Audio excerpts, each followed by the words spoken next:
High viewers, iSmart శంకర్లో hero dialogue కొడతాడు. తూ దీని అమ్మ జీవితం ఆగమాగం అవుతుంది ఎడా అంటాడు. ఎందుకు డైలాగ్ అంటాడు? ఆ సాంగ్లో తాను ఒకరిని చూస్తూ ఉంటాడు.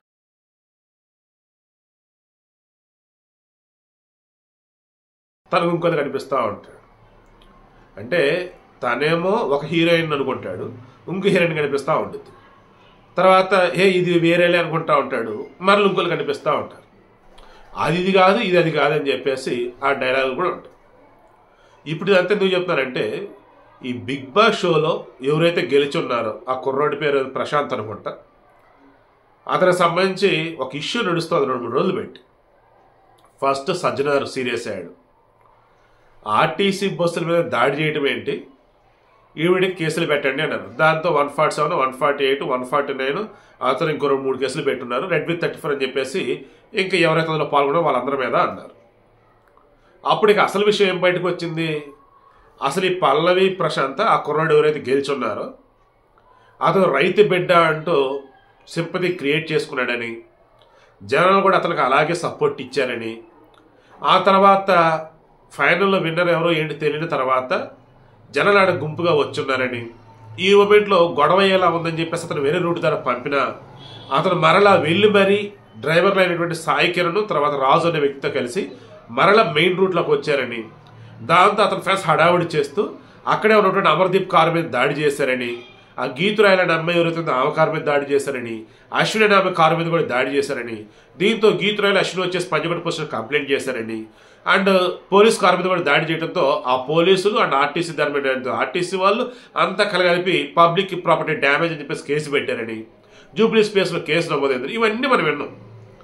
ఆ తర్వాత ఏంటంటే ఈ పల్లవి ప్రశాంత్ కనిపించకుండా పోయాడు, దయచేసి సహకరించండి, అతను ఒక రైతు బిడ్డ, ఒక సామాన్యుడు, ఆయన గెలిచిన ఆనందం 2 రోజులు కూడా మిగలలేదు, ఏమంటారు సహకరించండి అని చెప్పేసి రాజేష్ కుమార్ అని చెప్పేసి ఒక అడ్వకేట్ మేబీ అతనే డైవర్ట్ చేశారా లేదా అతనే డైవర్ట్ అయ్యాడా, అసలు ఎక్కడ తప్పు జరిగిందంటే అర్థం కావట్లేదు. ఎందుకంటే అతను ఈ ప్రశాంత్ వాళ్ళ అమ్మ నాన్న, వాళ్ళ నాన్నగారి పేరు సత్యనారాయణ, అమ్మగారి పేరు విజయమ్మ.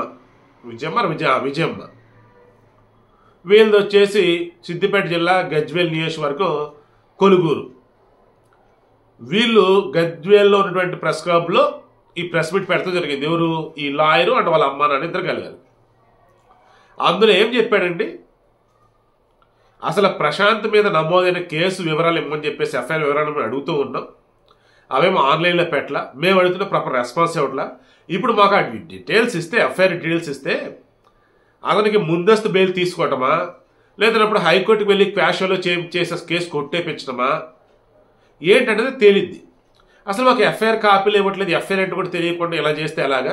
ప్రశాంత్ ఏమో ఫోన్ స్విచ్ ఆఫ్ ఉంది, మనిషి అసలు అందుబాటులో లేదు, ఎక్కడున్నాడు ఏంటో కూడా తెలియదు, ఒక రకంగా అతను పారిపోయాడు అన్నట్టుగా చెప్పుకుంటూ వచ్చాడు. అతను క్లియర్గా అతను చెప్పిన ప్రశాంత్ మా దగ్గర లేడు, వాళ్ళ అమ్మ నాన్న అండ్ ఈ లాయరు ముగ్గురు కూర్చొని చెప్పింది ప్రశాంత్ మా దగ్గర లేడు, ఫోన్ స్విచ్ ఆఫ్ ఉంది, ఎక్కడ ఏంటో తెలియదు, సో కోఆపరేట్ చేయండి, సహకరించండి, అతను అన్యాయంగా ఇరికించొద్దు, బయలుచేద్దని అతను అన్నాడు.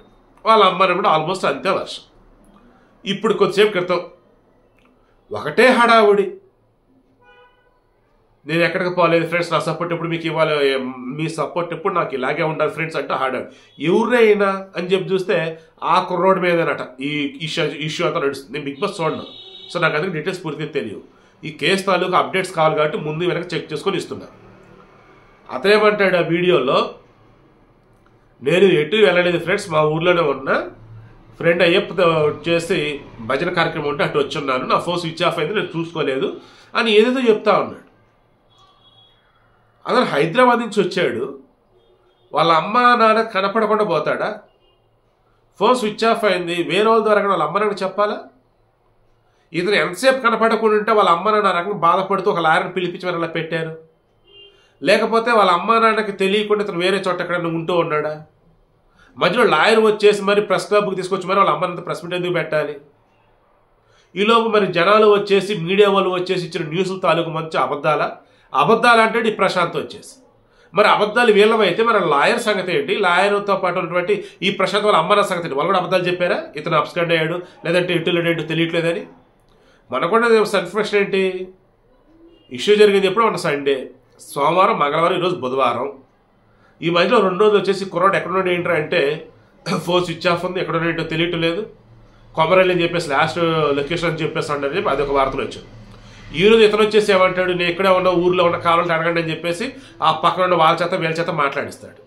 మరి వాళ్ళ అమ్మనైనా ప్రెస్ క్లబ్కి వెళ్ళి లాయర్తో కూర్చోబెట్టి వాళ్ళు ఎందుకు ఆ రకంగా మాట్లాడాలి, మా అబ్బాయి కనిపించట్లేదని ఈ చిన్న పాయింట్ కింద దగ్గర రాస్తుందా? లేదు. ఇలాగే ఆ షో నడుస్తున్నప్పుడు కదా ఏదేదో హడావిడి చేశారట. షో అయిపోయిన తర్వాత కూడా పోలీసులు అతను జాగ్రత్త వేరే చోట పంపిస్తే మరలా తీసుకొచ్చి మరి వాళ్ళ దగ్గర ఉన్న వేరే మనుషులతో కలిపి మరలా మెయిన్ రూట్లోకి వచ్చి ఆడ ఇబ్బంది గురి చేస్తే పోలీసులు చెప్తే నేను రైతు బిడ్డ నన్ను ఇలా అంటారంటే అలాంటారంటే నన్ను గౌరవించడం హడావిడి చేస్తే నీ అన్ని షోలో చూసి ఇక్కడ నువ్వు చేయొద్దు, పెద్ద కేసు ఎత్తి జాగ్రత్త పోలీసులు హెచ్చరిస్తూ ఉంటే మరలా పోలీసుల మీద రకరకాలుగా మాట్లాడుతున్నాడు ఇతను. సో దీన్ని బట్టి నాకు అర్థమైంది ఏంటంటే వాళ్ళ అమ్మ నాన్న చెప్తున్న వర్షన్ కానీ, ఆ బిగ్ బాస్ షోలో హడావిడి అయితే నడిచింది అది కానీ, అది అయిపోయిన తర్వాత నడిచింది అది కానీ, అండ్ ఇప్పుడు ఈ లోపు ఇతను కనిపించకుండా పోవటం కావచ్చు, ఇప్పుడు ఈ కేసులు నమోదైన తర్వాత అతని యొక్క బిహేవియర్ కావచ్చు, ఆ గెలిచిన తర్వాత గన్నేది కూడా అతను చేసిన హడావుడి, ఇవన్నీ చూస్తూ ఉంటే నాకెందుకు ఇతను ఒకసారి సైకాలజిస్ట్ చూపించి కౌన్సిలింగ్ ఇప్పించండి, లేదా ఆ బిగ్ బాస్ హౌస్లో అన్ని రోజులు ఉండటం వల్ల సైకలాజికల్ డిస్టర్బ్ అయ్యాడేమో ఒకసారి చూపించండి డాక్టర్కి. అయితే నాకైతే ఎక్కడో తేడా కొడతా ఉంది. సో నేను కన్క్లూజన్ ఇస్తూ ఉన్నా. ఆల్రెడీ బిగ్ బాస్ షోకి సంబంధించి అందరు ఆ షోలో గతంలో ఎవరైతే పార్టిసిపేట్ చేస్తారో వాళ్ళు బయటకు చెప్తున్నారు, ఇటువంటి అతను మేము అసలు ఎక్కడ చూడలేదు, అసలు అటువంటి బిహేవియర్ ఏంటి అని చెప్పేసి అతని గురించి, అతనితో పాటు ఉన్న జనాల గురించి కూడా వాళ్ళు మాట్లాడుతున్నారు ఇది కరెక్ట్ కాదు అని. తర్వాత ఎవరైతే ఆ షోలో అతను ఎంకరేజ్ చేస్తారో వాళ్ళు ఈరోజు అంత ఏం మాట్లాడుతున్నారు, ఇటువంటి అతను మనం ఎంకరేజ్ చేసామా, ఇంత ఫ్రాడ్ చేశాడు ఏంటి అని చెప్పేసి అలా. ఇక మరికొంతమంది కావాలని చెప్పేసి తన పట్టకొచ్చి షోకి రేటింగ్స్ పెంచుకోవడం కోసం చిల్లర వేషాలు వేస్తున్నారు ఈ షో వాళ్ళు. సో నాగార్జున మీద కూడా కేసు పెట్టాలని చెప్పేసి మరికొంతమంది. ఆల్రెడీ హ్యూమన్ రిసోర్స్ కమిషన్ వాళ్ళకి, హెచ్ఆర్సీకి లాయర్ అరుణ్ అని చెప్పేసి ఆయన ఆల్రెడీ కంప్లైంట్ ఇచ్చాడు. ఈ అన్నపూర్ణ స్టూడియోస్ వాళ్ళు ఆ రోజు రక్షణ చర్యలు ఏమి తీసుకుని అడ్డదిడ్డగా బిహేవ్ చేశారు వాళ్ళు. అండ్ అంతా తెలిసి కూడా నాగార్జున ఇలా ఉన్నాడు. అండ్ 100 రోజుల పాటు ఇలా ఎంతమంది అక్కడ ఉంటున్నారంటే వాళ్ళు ఏ రకంగా మానసికంగా ఎంత ఇబ్బంది పడతారు ఏంటి అని చెప్పేసి అలా అన్ని అంశాలు కలగలిపి అటు ఇటు చేసి బిగ్ బాస్ని నట్టేట ముంచినట్టుగా అయిపోయింది ఈసారి గెలిచినటువంటి వ్యక్తి. తర్వాత నాకు తెలిసి ఏ మాత్రం సిగ్గు శరం కనుక ఉంటే ఆ సిపిఐ నారాయణ అన్న మాటలు కావచ్చు, ఇప్పుడు జరిగింది కావచ్చు, మొత్తం చూసుకుంటే పాపం నాగార్జున నాకైతే అనిపిస్తూ ఉంది. అండ్ నాగార్జున నిజంగా ఈసారి చేస్తాడో లేదని మరి ఆయన ఇష్టం, కమర్షియల్ కాబట్టి ఆయన వేళ ఆయన ఉండాలి.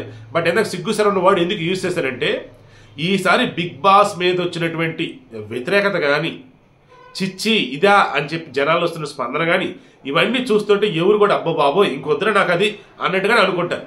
మరి నాగార్జున గారు అనుకుంటారా లేదా అన్నది ఇంకా ఆయన ఇష్టం. సో కన్క్లూజన్ అయితే పల్లవి ప్రశాంత్ ఇప్పటికీ డ్రామాని ఆడుతున్నాడని నాకు అనిపిస్తోంది. ఆ షోలో ఉండటం వల్ల పాపం అతని మైండ్ బాగా డిస్టర్బ్ అయినట్టుంది. దయచేసి ఆసుపత్రి తీసుకుని డాక్టర్ చూపించండి. అండ్ వాళ్ళ అమ్మ నానేమో మా అబ్బాయి లేడు కనపడకుండా పెట్టండి వాళ్ళు అంటారు, నేను ఇంట్లో ఉన్నాను చెప్పేసి అతను అంటాడు. ఏది నిజం ఏది అబద్ధం మధ్యలో ఉండి లాయర్ వచ్చేసి ఆయన చెప్తున్నాడు. మరలా ఆయన చెప్పింది అసలు మర్చిపోయి ఈ పల్లవి ప్రశాంత్ ఎవరో చెప్పింది ఏదో విని మరలా జనాలు వచ్చేసి పాపం ఇతను ఎందుకు అంటున్నారు. మరి లాయర్ సంగతి ఏంటి, వాళ్ళ అమ్మ నాన్న సంగతి ఏంటి, మధ్యలో మళ్ళీ జర్నలిస్ట్ సంగతి ఏంటి? కర్మరా బాబు, ఇటువంటి షోలు టెలికాస్ట్ చేస్తూ ఉండటం, అవి చూసి జనాలు వచ్చేసి అల్లలాడిపోతూ ఉండటం.